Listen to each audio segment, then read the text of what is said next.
ఈరోజు కూటమి ప్రభుత్వం ఆటో కార్మికుడికి 15,000 రూపాయలు ఇస్తామని ప్రకటించినారు. కానీ లైసెన్స్ కలిగిన ప్రతి ఆటో డ్రైవర్కి ఇస్తామనేసి ఎన్నికల మేనిఫెస్టోలో చెప్పారు. ఈరోజు అలా కాకుండా ఓనర్ కమ్ డ్రైవర్కి మాత్రమే 15,000 రూపాయలు ఇస్తున్నారు. కానీ ఈ 15,000 రూపాయలు 2,75,000 మందికి సంవత్సరం డేటాని సచివాలయాలకు పంపించామన్నారు. మొత్తం 13 లక్షల మంది ఆటో కార్మికులు ఉంటే 3 లక్షల మందికే ఇస్తే ఇంకా 10 లక్షల మందికి ఎప్పుడు ఇస్తారు?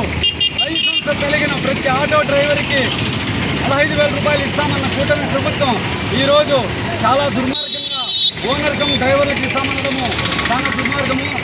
మేము ఐఎఫ్టీ ఆటో వర్కర్స్ ఫెడరేషన్గా రాష్ట్ర వ్యాప్తంగా ధర్నాలు, రాస్తారోకోలు, బంద్లు నిర్వహిస్తున్నాం. అయినా కానీ ఈరోజు రాష్ట్ర వ్యాప్తంగా 15,000 రూపాయలే ఆటో కార్మికుడికి ఇస్తామంటున్నారు. ఆ 15,000 రూపాయలు కాకుండా 25,000 రూపాయలు ఇవ్వాలనేసి ప్రధానంగా డిమాండ్ చేస్తున్నాము. ప్రభుత్వం సంక్షేమ బోర్డు ఏర్పాటు చేయాలి.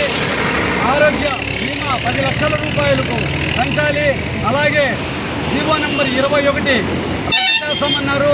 ఇంతవరకు రద్దు చేయలేదు. తక్షణమే జీవో నెంబర్ 21 రద్దు చేయాలని ఆటో వర్కర్స్ ఫెడరేషన్గా ఐఎఫ్టీయూగా మేము ప్రభుత్వాన్ని కోరుతున్నాం.